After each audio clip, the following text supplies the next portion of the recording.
Is it normal for you to walk away from a conversation wondering, why does it always turn out this way? Why does it always turn into a fight when it comes to us talking about anything serious beyond what's for dinner?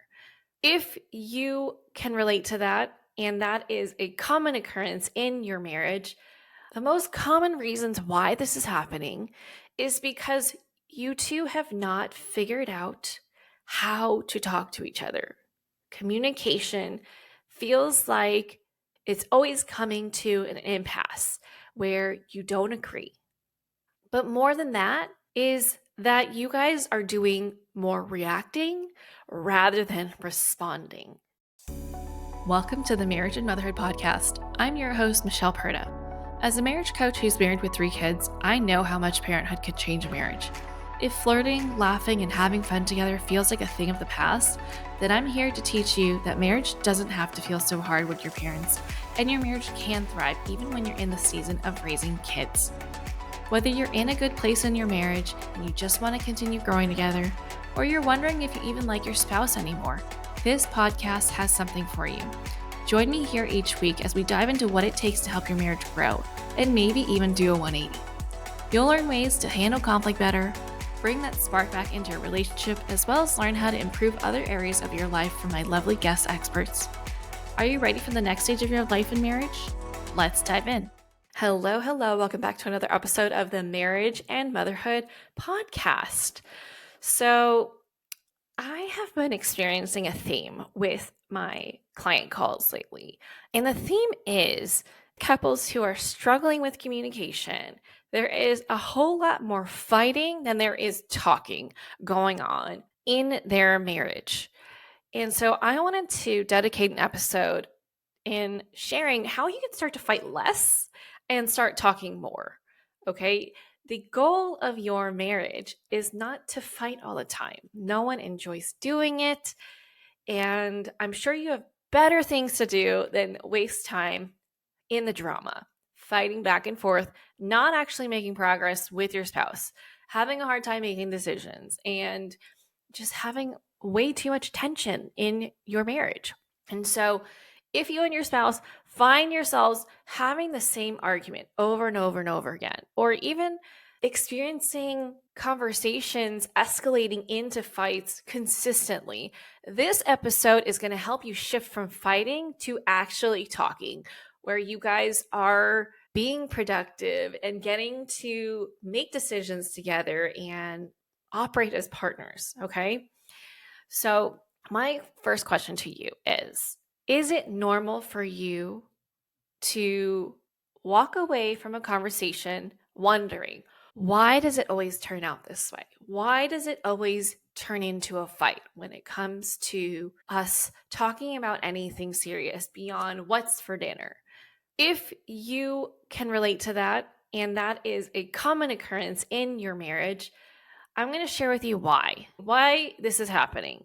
The most common reasons why this is happening is because you two have not figured out how to talk to each other.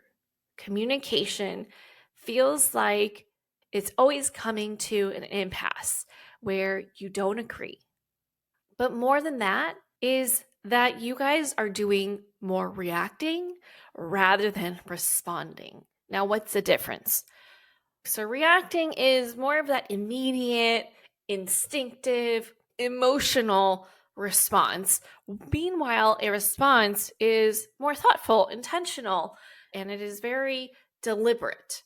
Another thing is that perhaps you are focused more on being right over understanding what it is that your partner is saying, what they're thinking, what they're feeling, so that you can get more context to shape how you want to approach this situation going forward.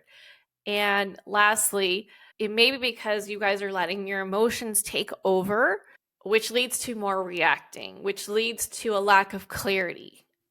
Now, in order for you to navigate through this so that conflict can stay a conversation rather than quickly escalating into an argument, is truly about slowing down. Slow down that reaction. I know it happens so fast in our minds. It's like they say something or they have a look on their face, and you just immediately have words flying out of your mouth, or maybe your face is doing things that are sending a message, like your body language is changing, clearly showing that you're unhappy about what's happening right now. It is so important to get to know yourself really well so that you can slow down or even prevent yourself from reacting. So instead of jumping in defensively, this is where taking a breath is really helpful. And after you compose yourself and notice that the feelings are dying down and you're becoming more neutral, aka regulating your nervous system, it's important to question why you got so bothered. Not in a defensive way, like challenging yourself, but rather getting curious as to why the thing that he just said took you to this place feeling like you needed to defend yourself. And in that process of getting curious, you're asking yourself these questions to try and figure your side of things out. But you can also ask your spouse for clarity. That is probably the number one missed thing when it comes to preventing arguments. I notice that my clients, when they're talking during their couple sessions, because the way I do coaching is a little bit different with couples, I see you guys individually so that everyone has a safe space to work through their things and talk about their goals without being afraid of how it's going to come off to their partner, if it's going to set off a fight. And then we also have joint sessions where I meet with you guys as a couple. And so I've been noticing that in the couple sessions, I've had to continuously say timeout so that I can slow it down for them. Because this is what happens. Person A says something, person B doesn't like what they said. They have these thoughts going on in their mind and assumptions are being made, and they use that to shape their reaction. And then person A will then take that reaction, make up their own narrative of what it means and what they think about it and how it feels to them, and then respond. And then instead of talking about the actual issue, they're now talking about how they don't like how they were spoken to, or they are reacting in a way as if they were criticized without actually confirming whether that was intended or if they interpreted what they heard incorrectly. So in these sessions where I'm calling timeout, I'm breaking this down for them.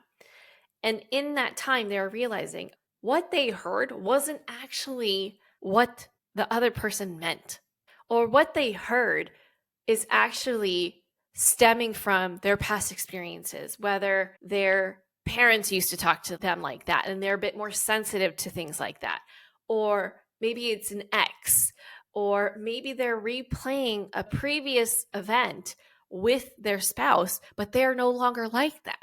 So they're assuming that they know what they mean because obviously you guys are married, you guys have been together, you feel like you know each other really well, but we never really fully know each other. Shoot, we don't even fully know ourselves. So it's unfair to assume that we know exactly what they mean at any given moment.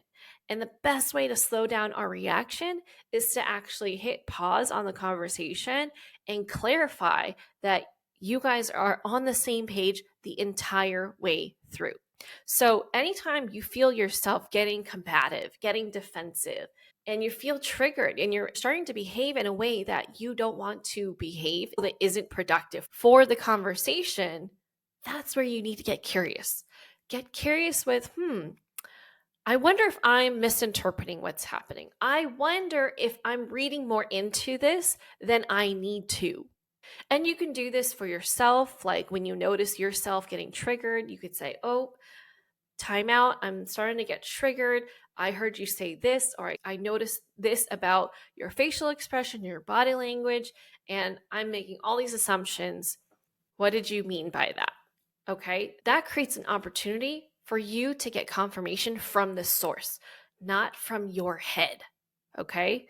Secondly, you can also do this if you notice a change in their behavior and you just said something and you're like, oh, looks like something I said just pissed them off because they were calm, cool, collected, and now they're not. They look really pissed, and now they're not being very nice. You can ask, hey, what did you just hear me say? Because I feel like it didn't sit right with you, and I'm sensing some defensiveness from you. And I want to make sure that we're on the same page here before we move on. Instead of all this dialogue and thoughts and feelings that go on in our head that isn't being talked about, right? It's like we are having conversations with this third and fourth other person, but they weren't invited and we're not including them in the process, but they're very much really loud earpieces in our heads. You need to start spending more time sharing what's happening, sharing what's affecting how you're reacting, because we are going to react and respond based on our thoughts and feelings. But if those two things are left out of the conversation, we are going to confuse our partners. They're going to think that we're not listening. They're going to think that we don't get them. They're going to think that we don't understand them. So instead of assuming that they're not listening and saying, you never listen, you don't get me, and all this like you language, which is actually blame language, I want you to try framing things with the I statements, right? Like, I feel unheard because when I said this, this is what I heard you say. Can we talk about this? Is that what you meant? Get confirmation from the source, okay? Remember, the goal is not to win the conversation. As much as your pride really wants to win, really wants to stick it to him, the goal for your marriage is to work as a team. How can you walk out of this conversation together? How can you keep this conflict a conversation? If you feel it escalating, can you de escalate it? Ask yourself what needs to happen. We are clearly going down the wrong path right now. How can we get ourselves back? Because keeping conflict as a conversation is a constant work in progress of, are we heading in the right direction together? Are we still walking down the same path together? If we're not, if we're starting to veer off to different directions, how can we snap ourselves back onto the same path? Because a lot of little things can lead you down little dead ends. It's kind of like, in the fall, you've got the pumpkin patch, you've got the corn mazes, and then there's those paths that you take that are tricky where they don't go anywhere. And then you got to backtrack. It's like that. Okay. Look at every conversation that is about something that you have a conflict over, like navigating a corn maze, except that with every conflict that you navigate, you get a little bit wiser. So the different options of getting lost or getting into a dead end start to dwindle away. You get better at fighting together. You get better at keeping it a conversation. You get better at spotting when you're going to have the conversation escalate and you bring it back down. You get better at preventing it from escalating. You get better at getting to the finish line, which is having a full-on collaborative conversation where you're learning more about yourself, he's learning about himself, you're learning about each other and how to communicate in a way that you two are both understanding each other, and you're getting to the resolution faster and painlessly. And you're building on the foundation of your marriage. So remember to see you and your spouse as being on the same team. You guys are not facing each other with boxing gloves. You guys are facing the problem together with boxing gloves. Okay. So my challenge for you this week is, next time you feel tension rising in your marriage, I want you to use one of these things: slowing down, taking a deep breath, getting curious, asking more questions, using I statements. Try using any of these and know that, it's not going to change overnight. But with every small change that you make, you're going to rewire how you do and think about conflict. So it will become easier. It will become more second nature. And these little bricks that you're laying down are going to lead to big transformation. Because if you told me years ago that I would be able to have a really tough conversation, like moving across the country, without blowing up into an argument, I would not have believed you because I was constantly in arguments in my previous relationships and even in the earlier stages of my marriage. We have practiced, we have learned, we have worked on it, and we have a mentality of continuous improvement. And now I am happy to say that we don't fight. We have conflict, but we don't fight. And we do sometimes escalate things, but we can quickly de-escalate them. We have become good at refereeing ourselves and noticing I'm about to lose my shit and I'm going to share that. It is in sharing what is going on in your head that leads to more information to work off of so that you can get to know each other in the inner workings. That's what's going to help, truly.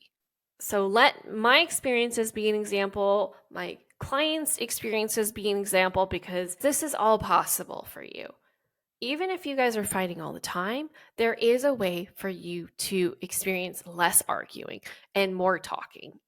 Because truly, that is all I want for you, okay? I'm all about no drama. And for someone that experienced a whole lot of drama and not realizing that I was contributing to it or even creating it in the past, now I'm like, oh gosh, these are the things that I wish that I knew so that I could have had way more conversations instead. Let's get you back time and energy to do more fun things, to connect with your husband, to do some hobbies, okay? Because it is so draining when your relationship feels hard. And I want nothing more than for you to live the life that you deserve. Go have fun with your kids, connect with your spouse, have fun with your spouse, go on dates, and not feel like, oh, I don't want to.